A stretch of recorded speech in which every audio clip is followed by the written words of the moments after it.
Hello, and welcome to another conversation inside of the podcast I call 33 Conversations. And it's a podcast for founders, people that are building meaningful things in the world, and everybody sharing their story to create connectivity and community.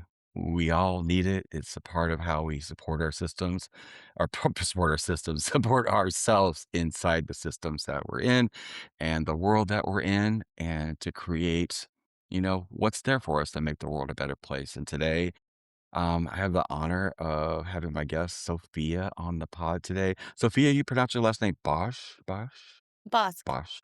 Bosch. Okay. All the names, Sophia Maria Bosch. And you are in Brooklyn Yes, Brooklyn, New York and City. you are a bilingual special education teacher, and you're a founder of MAMU. Yes. Right? Yeah, I pronounced it right. After 8 pods, I don't know if I can even talk anymore. So I'm so happy that I got that out. But I just want to welcome you to the show and thank you for being here and sharing your story. It's about building inside of the thing that you're in, like real life, real time, which I love doing. I think that that's how we learn the best. It's also something it's got a lot of bumps in the road and twists and turns too. So I'm so excited that you're here today to share your story. So let's just kind of get it kicked off with just sharing with the people. A little bit about you, kinda how you got started and where you're at right now. Sure. Thanks so much for having me on the show, Michael. I'm excited to be here. I Me too. am first and foremost a Mexican Spanish American educator. Really passionate about designing school schoolroom spaces and learning spaces that are more centered in alegría or joy, and that really leverage the stories and the voices that are in that learning space. I have been working with youth since 2017. And the work that I do is really personal. I grew up moving almost every 2 years as a kid. I went to 10 different schools in 5 different countries, and I really struggled with school. And for the longest time, I thought that I was the problem. And my senior year of high school, found out that I had an undiagnosed learning disorder that I had been carrying with me through our school systems. So, a lot of the work that I do is about helping students feel brilliant in spaces and making sure that other students don't have the same experiences that I do in a classroom. And in 2022, I moved to Brooklyn, New York City, to pilot a bilingual special education program for the city. And it's all about experiential, small group learning. And I also have had the privilege since then of coaching a lot of new teachers and really building a beautiful community space and program in Brooklyn. And the last thing is that in June of last year, I decided to take a leap of faith and to found MAMU, which is an ecosystem all about supporting our highest need students by supporting our teachers and our support network around those students. And it's been a wonderful adventure. And I'm really just building the tool that I wish existed, not only for myself, but also for the teachers that I work with. So it's been a Those wonderful adventure. those are the best stories, those are the best things to create because it's coming from a lived experience, but my god, that's a lot of stuff. How the hell do you because you have to take care of you first. Are you doing that? Yeah, Yes, please? the best that I Yes? can. It's a lot. But even the fact that you're doing it simultaneously, like, how is do you feel like this is all you do? I think it Do you definitely have has its moments of feeling that way, but I think that also, this work any work that you are working with people, you cannot do it alone, and so I think that Okay, co-creation, building really strong communities and support networks, and really trusting in the people that are on my teams allows me to not have to be everywhere at once, and I am really, really grateful and very fortunate to have amazing teams both at MAMU and at my school, MS50 in Brooklyn, that have my back and really are cheering me on, and that also believe in the need for a solution like this. So, yeah, it's really about finding the right people because I don't do this alone. I do this with groups and teams of people and communities of people. So I think that that helps with the burnout, but it's always a work in progress. I don't think I'm I'm far from perfect. No, none of us are. Like, it's just something that we all have to communicate at the same time. It's easy to get on a podcast or talk to people and you top line everything. That's really why I have the show, have the podcast, is to let people know it's okay to have the human side too and to talk about those things. Because I've been guilty of it myself, where people perceive me as having it all figured out, or, if I'm doing a lot, it's just even that you're doing a lot, they, oh, I don't operate that level. There must be something wrong with me. And it's like, no. And what you're saying is the key. And it's something that even goes in and out of my radar because of, when you're in that, it's easy to lose touch with your own community, whether that's your own personal community or the community that you live in. Sometimes that takes a toll and takes a loss. So you're acknowledging that you have that. I have that too. I'm getting ready to do an event and I could not do it at all if I didn't have that team of people around me supporting me. It just it doesn't work. It would get in our head and it falls out, because we have the passions that come from our lived experiences, which I wanna talk to you about that and do a little dive into that because, the subject is special education. A lot of people probably don't have a clue about that, what that really is like in real life and what you're doing, but also how you saw the old system. I'll just call it the old system, whatever that is. And you saw the flaws or something that you were bringing to it that was elevating it, taking it to the next life. Like, but what you said was, I wanted to build a thing that I never had. And I think most of us at some level, what we're building, the successful people are coming from that space because there's a mission and a passion there. And that often brings up all of the gooey stuff of life at the same time. So, Right. can you share just a little bit about how it started to see like some specifics about what you were experiencing and how that sparked what you're building? And I definitely want to dive into the product, like what it is and that type of stuff, so people have a sense of what that is, that ecosystem that Yeah, you're building, and what the sure. name means. Do you mean something to the Yes. like, okay, okay, share all that with me. Yes, go. Okay. So I always like to start from the students because that is my why. I think the little Yeah. Sophia needed classroom spaces that were more like this. And I would say the first thing that I noticed, especially when I moved to Brooklyn and was very formally building a school within the Department of Education in New York City, was that it's not even educators' fault sometimes, but the system and the pipeline of just like there not being strong enough teacher pipeline and teacher training programs, and then when they get to the classroom, like the intersectionality and the layers to how many needs students have today in 2026 is insane. We have social emotional needs and learning needs and language needs and students that like missed years of learning from like the years of the pandemic. And also, we have a current kind of like political landscape and world that is not valuing the bodies of children that identify as neurodiverse or who identify as multilingual. And so I think that it's a really, really challenging time to be a teacher. And it's a very challenging time to figure out how to best support these students. And I think that I always like to think about this like intersection point because I think that the United States does have a very long history of trying to support multilingual students. As a nation, the fabric of our nation is we are a nation built by immigrants, multilingual learners in the United States. And so I think that there are some good supports. And since the 60s and the civil rights movement, we have had very structured, obviously, baby steps and always needing to grow, but we have had the beginnings of disability rights advocacy and like an acceptance of neurodiversity and very strong federal level special education laws like IDEA that ensure that all like neurodiverse and students with additional needs have the supports that they need to be able to access free and public education in this country. Again, none of this is perfect, but I think we very rarely sit and think about the intersection and what happens when you have a teacher that's supporting students not in one of these categories but in both. And so one, like the students often are being left behind and they're not being supported. And then also the teachers don't have the resources or the people to be able to support like the vast needs that these children have. And there are many like needs beyond just the teacher as well. I will say like part of this ecosystem that I can talk about later is like there are so many other adults and stakeholders that need to be brought into conversations to really help a student be Yeah. successful.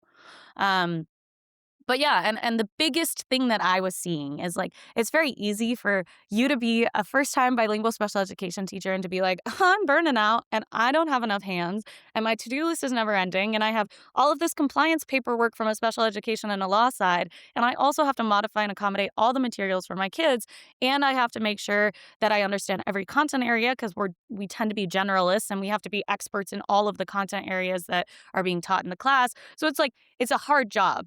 And then I started to train teachers and I was watching the same burnout and I'm trying to coach teachers and to support teachers. And it was like, I still couldn't be everywhere at once. And I have one wonderful teacher on my team. Her name is Miss Vasquez. And I remember one day I was explaining to her like how to modify a material or how to really engage with a student with X need. And so we were going back and forth and I said, think about this, give them these key vocabulary words, blah, blah, blah. And she turns and she looks at me and she was like, oh, that was so helpful. I wish I could just have you in my pocket all the time.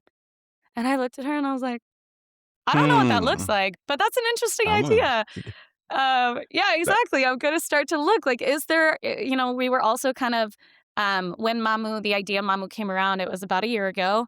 We were kind of on this like new AI wave where like, all of the chat GPTs and things like that had come yeah, out. yeah, Um, and so I was like, there's got to be something. There's got to be a way to leverage all of the technology out there and to design it for this intersection, right? Because most things aren't designed with this intersection with the highest need students in mind. It's an add-on later on in the development process of like a solution or a tool. Um, and so it started as just an idea. I looked at what this could look like. It was a curiosity. I was like, how could I build something?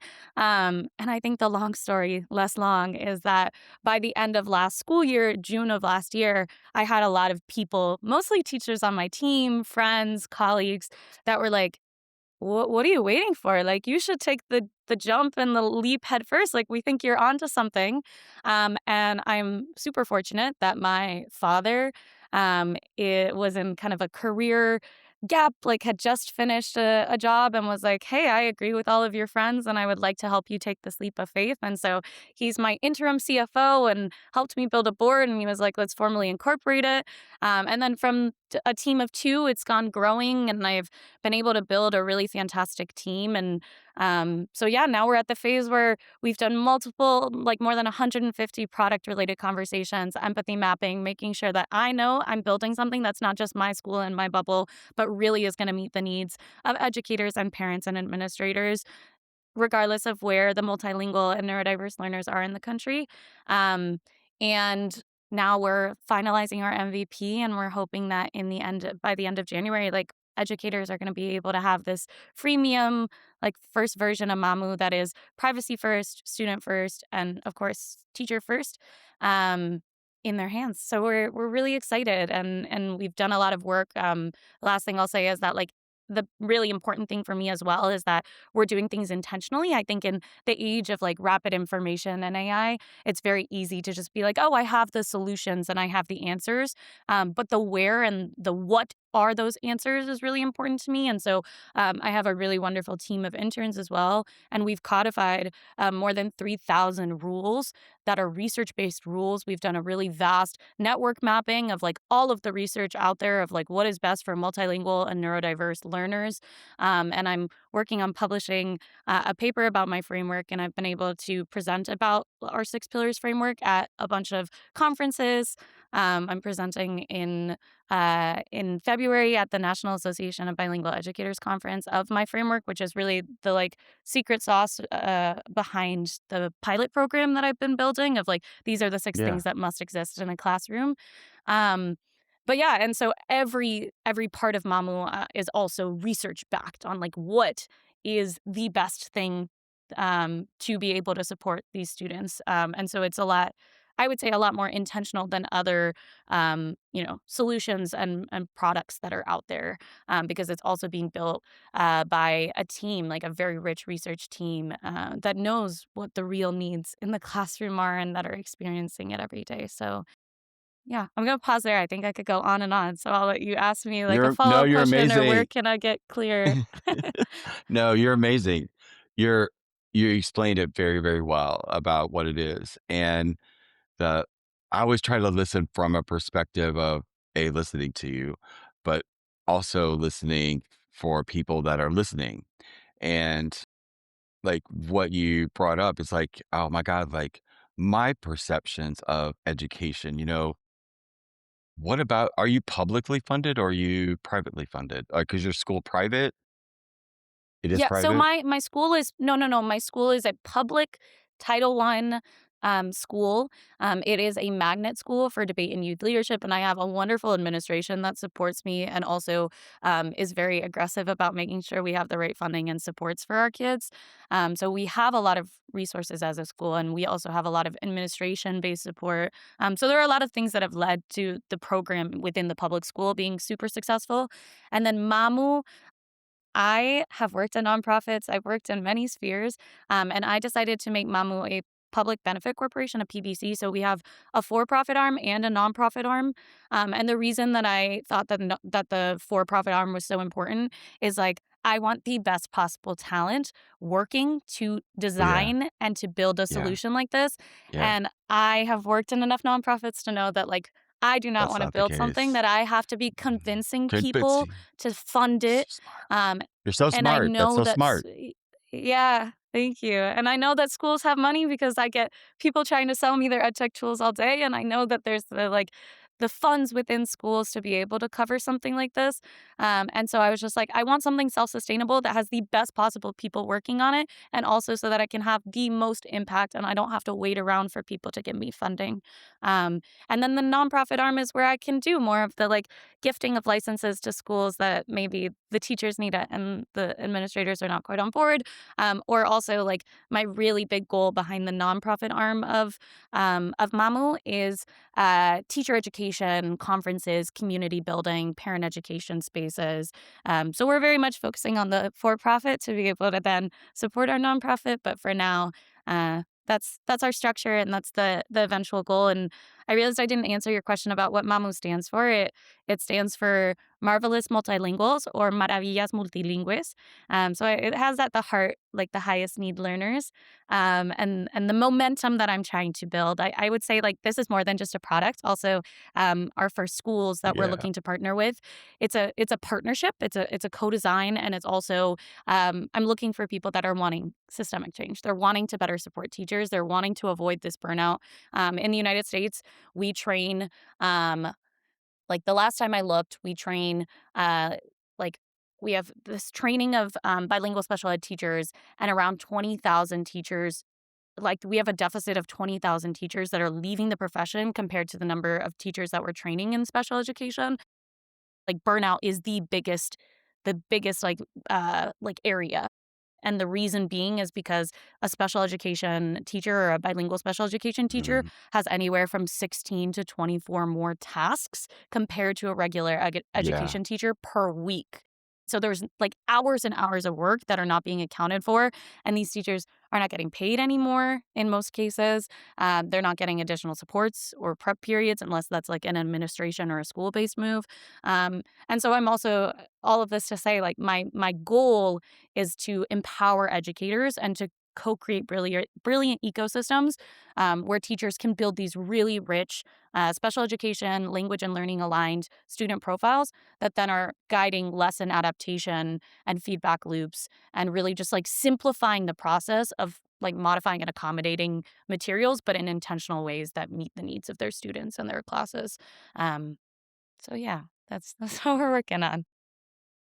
And you're doing all of this. Now, I know there's so much misinformation out in the world and so many things, but Yes. like I'm living, I don't, you don't realize it until somebody brings up a conversation and I'm going in my head, I'm like, wait a minute, didn't didn't they do away with the Department of Education? Like, that's the vibe that I don't know where I got that from, but, like, is that Yes. real?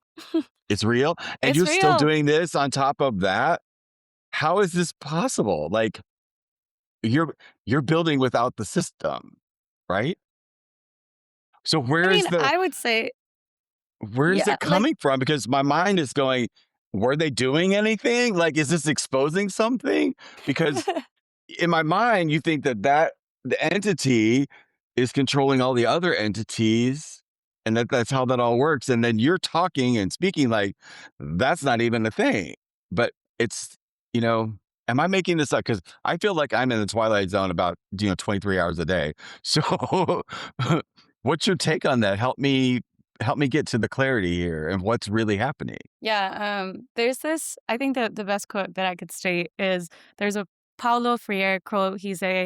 Um, like, a writer and like a big thinker in the education space. He has a book called the Pedagogy of the Oppressed, and he has this quote, that education is a political act. And I believe very deeply that even if I am somebody who believes in objectivity and questioning reality and like offering to my students like vast truths of what the world looks like and not giving them my opinions of what the world looks like. The reality is that education is incredibly political, right? And I think that like what and how we support our highest need students is political.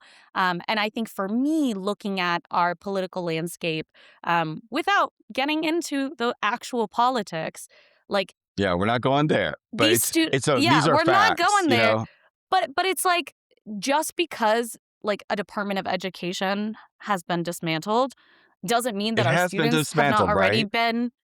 Yes, it's It been has. reaccommodated per their descriptions. Um, yeah, It's it's like, like why in I God's think that name? Seriously, like, why in God's name? You are a teacher with such heart and passion that's doing all of this for the love of underserved communities inside the education system, because it is. And another thing that I don't know if it's true or not, but isn't the number of neurodiverse children growing? Is that something I yeah, made our up? number of neurodiverse and multilingual children is growing because I think we get better and better our medicine and our like forms of like research and analysis and being able to And, like, you diagnose didn't even know and your whole support life that kids. you had it, and so Yeah. the awareness is growing. So it's not that there's maybe more people, it's just more awareness of the special needs that are occurring inside of the broken system that we're having. But your system, when you're describing it to me, is not broken at all. It's filled with, like, love and light and vision, which is what I see and all of the people that I'm talking to, this emergence of what you're creating, everybody's got what the spaces that they're creating inside of a system that says, no, this can't happen. And you're doing it anyway. Like in the face of no agreement, you're creating it anyway with the people around you because you're doing this because you're passionate about elevating the level of education that children have, which is incredible inside of a system that wants no part of helping you in any way. I find it Yeah, I mean, I extraordinary. think we go back to like why schools were created, at least in the United States, and they were created like really the heart of education and of schooling in the United States came during the Industrial Revolution, right? And so there was this very banking model and like I would say like narrow vision of what schools and learning and education should look like. And so I guess going back to your question about like how are we designing or how do we continue to design under landscapes where students and bodies are maybe not being valued, or also like systems that are so fraught and like seem so bureaucratic and unable to be shifted and changed. And my argument would be like that means like we need these solutions and these types of supports and these radical reimaginations um, Yes. during a time like we need it Yes. now more than ever. Yeah, ever. And I Yeah. also think like a lot of times people are like, well, you're going to have to choose one, right? Like you need to be either a teacher Mhm. or an innovator. And I say, no, why aren't No. our teachers? Why aren't our nurses? Why aren't our people that are at the ground Everybody. level in the problem the people that are innovating, and why don't our systems allow for that type of innovation? And Well, so, maybe that's why they're breaking yeah. down is because they no longer fit the people that they serve. Maybe that's the thing, and whatever is happening out there, whatever they think they're doing, they're really helping us out. Because I see this in every single field that I am communicating with. It's some version of I'm building it anyway because of the passion that I see and the need, and I wanna be a part of the solution because it makes me feel good to know that I'm connecting people, and I know that connection is a major missing right now, and I just feel great about doing that, waking up every day, and that's my mission, and you're waking up every day, and this is your mission inside of something. It would be so easy just to give up, and you're not doing that, and I acknowledge you for that, Days where I wanna give up. but I you're not, have days where I wanna give up, and I have but you're days where not. it feels so hard, and it feels like you're swimming upstream and that, like, you're the only person sticking your neck out. Um, but I also Mhm, think that, like, I have had to learn over time. I had a really wonderful professor at some point, of, like, my life, and I can't even point the exact teacher that said this to me, but they told me, like, "Sophia, stop trying to boil the ocean," right? Like, you care so deeply about all of the work that you do, but if you try to boil the ocean, like, you will never boil anything. Like, that water is not mhm, going to get any hotter. mm-mm, And so, like, I think that kind of mindset of, like, okay, I'm gonna boil a cup at a time, and eventually hopefully a cup will become a pot, and then the pot from there will grow. Like, mhm. um yeah, I think that, like, I've had to learn that, like, yeah, that there's only so much that I can do, and also, even if systems are very harmful, like, you can be the person that's trying to make the systems less harmful and to make a classroom space more loving and accepting and, like, open to mistakes and to growth as kids, right? So I don't know, you do your best, and you also try to, like, build those allies and build those support networks for yourself as a human so that you can continue to do that kind of work so that when I have a bad day, I know that there are other people that are gonna continue, like, leading the charge and that it's sustainable and it's also not all, you Sustainable know, and workable, based on yes. me. Yeah. You're like, I used to, way back in the day, one of the programs that I was on was a program where you had to build something, that would you built it, but you built it to make it sustainable outside of yourself. So it's a really interesting concept.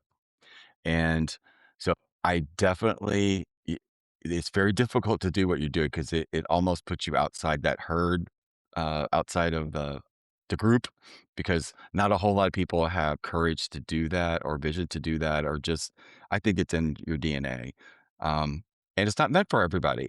It's not meant for everybody, but it's courage and it takes a level of knowing inside of yourself of who you authentically are to do that.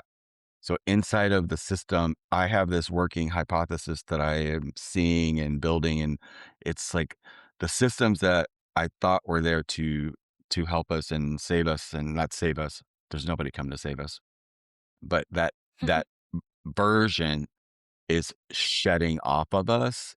But I'm starting to see that we are the system. Yeah, I I think mean, I it's think it's reconnecting also itself. about yeah, it's also about, like, I think I try to model exactly what I try to create and give to my students, right? And I think that that's twofold. One is, like, giving myself grace, and realizing that it's okay to make mistakes and that, like, often we have more questions than we do answers, and that it's okay to iterate and to grow and to learn and to unlearn and to say, like, "Hey, I thought this was this way, but, like, actually I made a mistake, and, like, I need to pivot and move."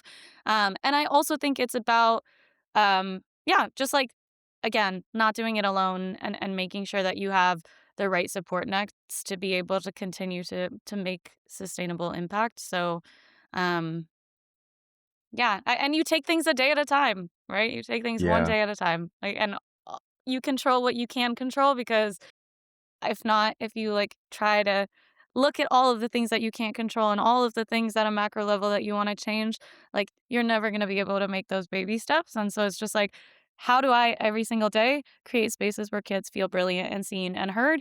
And how do I offer my students real life skills for the workforce so that they're not like walking into a job and don't have the right types of skills? And how do I open their eyes to as many opportunities as possible? Right. And that's all I can do, right? Is try to open as many doors as I can and to take things You a day at are. a time and to You create are. joyful You are. spaces. And I So, know that those kids feel your energy beyond the words that are coming out of your mouth. There's a field of energy that's around you that they have to feel. I feel it, and I'm not your student. I feel it from you. You exude it, and it makes me happy to live in the world that I know you're in it because we all need to be coming. You're coming from your heart space, and that's for just like that's where we need to go, and you're doing it, and you're teaching by thank you. example, and you're building the thing that you wish you would have always had, which is there's nothing better that we could do with our lives. So, kudos to you. I had a ton of questions, but, like, somehow we all said everything that I wanted to say. So I am so happy to be able to share your story. I know it's gonna impact a lot of people, and I love that you said that what you're doing, because even though people might be listening to this or watching it and knowing that you're in Brooklyn, and they might say, "Well, I'm not there, I can't do that." You're reaching out to people that are not in Brooklyn, and it is translating, isn't it? Yeah. So, it is Yeah. everywhere, and it's just great to know that, like, we're all emerging inside of a thing. Maybe the shell's just cracking and maybe this is all perfect, even though Yeah. it doesn't seem like it in the minute. Like you can't really get perspective until you've had a moment to reflect back with all of the spaces that you went through to get here and what you're doing. You still have a smile on your face and a light in your eye. So, bravo. Is there anything last that you would like to Thank share you. with my pleasure. No, God, thank you. Is there anything else you'd like to share just like that's there for you? Like, Mm, it's a very good because question. we're all going through a collective experience right now. You know, you live in the United Mm. States, you know what's happening. So, I guess the last thing that I would say, we've talked a lot about loving spaces and like passion and those things are real. But I guess the last thing that I would say is like caring isn't enough, right? Like and part of the reason that I take these leaps of faith and I build these programs or I helped build this program and like have started this startup is because like broken systems are not going to get any better without better tools and better humans and better communities thinking about how to redesign them. So I guess that's just like the last thing that I wanted to say is like I think that we need to do more than care as a society, and maybe this is like an accountability piece, but it's like we need to figure out ways to support our students and like you can't make people care. Um, mm, but you your build loving and caring though caring is spaces and you infectious. tell the right and you tell the right stories, and I think that like people can't argue with stories and lived experiences in like a world where misinformation and facts are something that's so debated. Like you have to hold on to those stories and Yeah, to it's those the only thing that experiences. connects us. I'm So, convinced of it. I'm convinced of it. Like, yeah. no matter what I've tried to layer on top of it, it's there's nothing on top of it. That's what connects Mhm. us. Stopping, taking time like you did today out of your busy day that you've already had to come and share your story, and this is gonna make a difference. Yeah, so keep sharing, keep Thank doing what you. you're doing. It's extraordinary, and I can't wait for this pod to get out and do its magic because it's gonna be good one. Thank you so much for being here. Muchas You gracias. Thank you so much. Have a wonderful rest Yes, of your mucho day. gra You too, and everybody that's listened to this one, yeah, just let this sink in and look around in your own life where you've been carrying and look what action you can take. Might seem scary, but just go do it anyway and allow that support to build up around you. And it all starts with a conversation to connect. So thank you for connecting with me. Thank you guys for connecting with me. I enjoy it. Have a great day, and I will see you on the next one. Bye, guys.